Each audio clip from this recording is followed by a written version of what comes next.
दोस्तों तपोभूमि क्लासेस में मैं अवधेश भदौरिया आप सभी का स्वागत करता हूं। आज हम असाइनमेंट नंबर 10 को सॉल्व करेंगे। इसमें कुल 10 प्रश्न हैं, इनको हम डिटेल में एक्सप्लेन करेंगे। तो पहला प्रश्न है, बीमारी फैलाने वाले एजेंट को क्या कहते हैं। तो दोस्तों यहाँ पर जो 4 ऑप्शन हैं, इन हम चारों ऑप्शंस को एनालिसिस करते हैं। पहला ऑप्शन है सीक्रेटिन। सीक्रेटिन एक प्रकार का हार्मोन होता है, तो ये हमारा उत्तर नहीं होगा। दूसरा है प्रोलैक्टिन, ये भी एक हार्मोन होता है, यह एक कार्बनिक यौगिक है। इसका दूसरा नाम है ल्यूट्रोफिक हार्मोन, और ये जो जरूरी होता है महिलाओं के दुग्ध निर्माण से संबंधित होता है। दोस्तों जिसका नाम ही है लैक्टिन, तो ये दूध से संबंधित ही होगा, तो इससे भी अपन समझ सकते हैं। अगला है अमाइलेसिस। अमाइलेसिस एक एंजाइम है जो कि कार्बोहाइड्रेट के पाचन में सहायक होता है, तो दोस्तों ये भी हमारा उत्तर नहीं होगा। अगला है पैथोजन।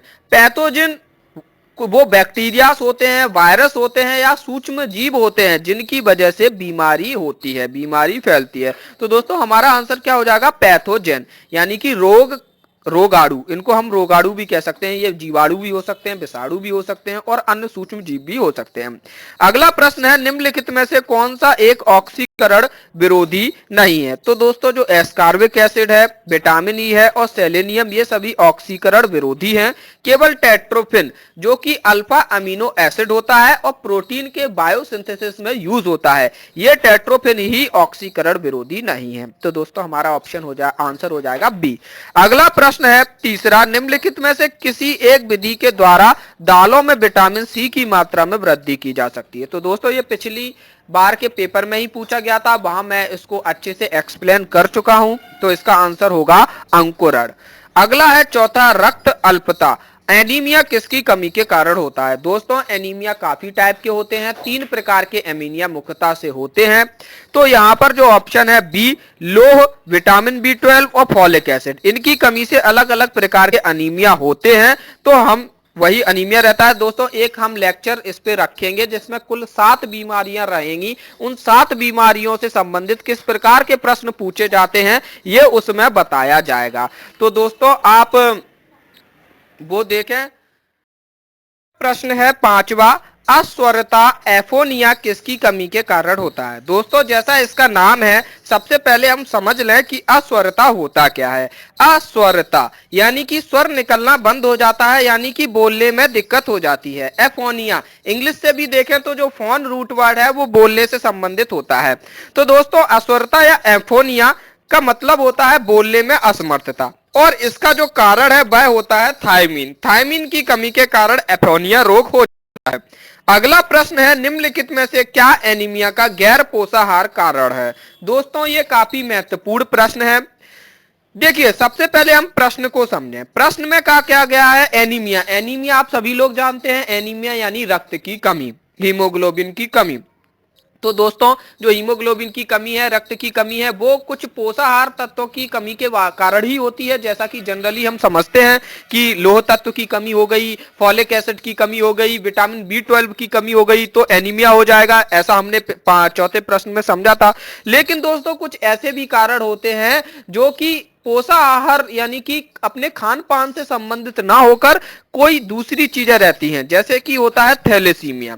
थैलेसीमिया एक आनुवांशिक प्रक्रिया रहती है जिसमें हीमोग्लोबिन के बनने की प्रक्रिया असामान्य हो जाती है और रक्त अल्पता का रोग हो जाता है। तो दोस्तों जो थैलेसीमिया है ये एक आनुवांशिक बीमारी होती है, इसलिए इसका पोषाहार तत्वों से कोई मतलब नहीं है। आपका खान पान किसी भी प्रकार का रहे, अगर आपको आनुवांशिक रूप से थैलेसीमिया है तो एनीमिया रोग हो जाएगा। ये दोस्तों काफी खतरनाक होता है, इसलिए ये काफी महत्वपूर्ण भी है परीक्षा के दृष्टिकोण से, आप इसको हमेशा याद रखें। अगला प्रश्न है, पैरों की जलन, मांसपेशियों में कमजोरी, अपसंवेदन यानी पेरेस्थीसिया। इस बीमारी को, ये 3 जो प्रमुख लक्षण दिख रहे हैं, इनको कहते हैं पेरेस्थीसिया, किसकी कमी के कारण होता है। तो दोस्तों ये डायरेक्ट क्वेश्चन पूछा जाता है, इसको आप याद रखना है, पेंटोथेनिक एसिड की कमी के कारण होता है। Vitamin A, vitamin D, vitamin के की कमी के कारण कौन कौन से रोग होते हैं आपको मालूम ही है। अगला प्रश्न है, अंडे पोषक तत्वों का समृद्ध स्रोत है सिवाय इसके। दोस्तों अंडों में विटामिन ए होता है, ये आपको पता है, और विटामिन बी के भी सारे ग्रुप्स होते हैं, यानी पूरा विटामिन बी कॉम्प्लेक्स भी होता है। तो दोस्तों जो पहला ऑप्शन है बी कॉम्प्लेक्स विटामिन, तो ये अंडों में पाया जाता है। बीटा कैरोटीन ये भी अंडों में पाया जाता है। विटामिन सी ये अंडों में नहीं पाया जाता, विटामिन ए अंडों में पाया जाता है। तो दोस्तों हमारा आंसर हो जाएगा विटामिन सी। विटामिन सी अंडों में नहीं पाया जाता। विटामिन सी किस में पाया जाता है? अंकुरित अनाज, दालें वगैरह, इनमें विटामिन सी पाया जाता है। अगला जो प्रश्न है हमारा, अगला प्रश्न है नौवा प्रश्न। नौवा है जिंक की कमी से क्या होता है?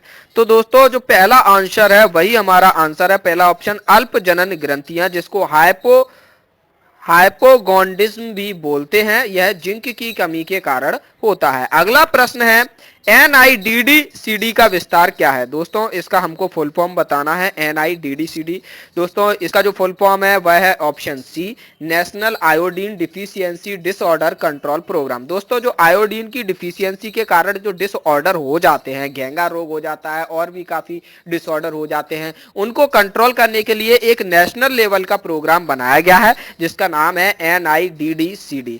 तो दोस्तों ये लेक्चर आपको कैसे लगा, ये MCQs आपको कैसे लगे हमको जरूर बताइए। इस वीडियो में थोड़े कम MCQs थे, 10 MCQs ही थे, लेकिन आगे से हर एक वीडियो में आपको 20 से 25 MCQs मिलेंगे। धन्यवाद। जय माता दी।